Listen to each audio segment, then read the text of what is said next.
अंधकार रूपी रास्ते से रोशनी में ले जाने वाला अपना गुरु ही है।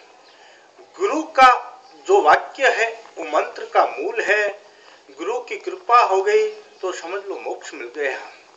और गुरु से बढ़कर कोई नहीं है, अपने लघु है गुरु के सामने। गुरु ने ही बताया, मां से बढ़िया दुनिया में कोई नहीं है। हमने परमात्मा की व्याख्या देखी है, तत्व देखे, रेखांकन देखा है, कैसा परमात्मा था। राम के हाथ में धनुष था, कृष्ण के हाथ में बंसुरी थी। लेकिन आज के युग में अपने पास जो साक्षात परमात्मा बैठा है वो माँ और बाप है। माँ और बाप ये साक्षात भगवान के रूप है। अगर इनके चरणों की सेवा कर ली जाए तो मोक्ष की प्राप्ति निश्चित है। ये शब्दों ने बताया है, गुरु लोगों ने बताया है। माँ, अगर माँ के 4 बच्चे हैं और रोटी के 4 टुकड़े हैं और खाने वाले 5 है तो माँ ही कहेगी कि मुझे भूख नहीं है बेटा, आप खा लो। दूसरी कोई नहीं कहेगा।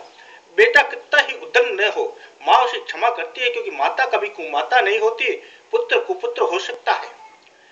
इसी तरह देखिए, माँ को आप किसी रूप में पुकारोगे वो माँ आएगी।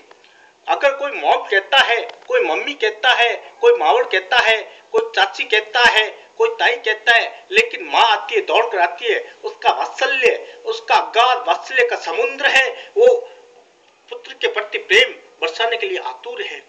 आपने कभी सुना कि माँ का दूध रिएक्शन हो गया? माँ का दूध कभी रिएक्शन नहीं होता। माँ को किसी नाम से पुकारा जाए, एक भ्रांति बनी हुई है कि हम गलत उच्चारण करेंगे तो माँ नाराज हो जाएंगी। माँ नाराज हो जाएंगी अपने बुरे कामों से। आप बुरे काम करोगे तो माँ नाराज होगी। माँ अपनी प्रेम से वात्सल्य पूर्वक आप उसके पास जाओगे तो कभी नाराज नहीं होगी। माँ ऐसी है। माँ शब्द अथाह है, उसकी व्याख्या नहीं की जा सकती, उससे अनुभव किया जा सकता है। इसीलिए अपन को माँ की आराधना करनी चाहिए। माँ की आराधना बिना शर्त के होनी चाहिए, कि इसमें किसी प्रकार की शर्त होनी नहीं चाहिए।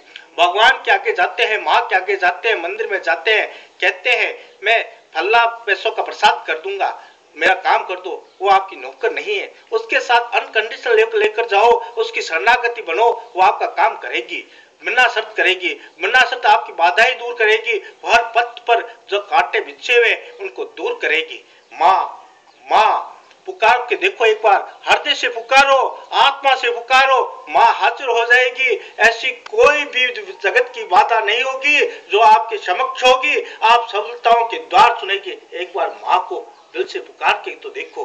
माँ जय हो।